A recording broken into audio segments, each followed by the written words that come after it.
Okay,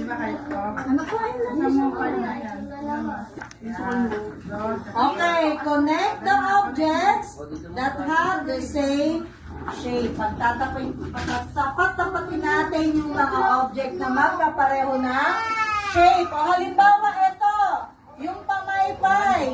Ang pamaypay ay heart shape.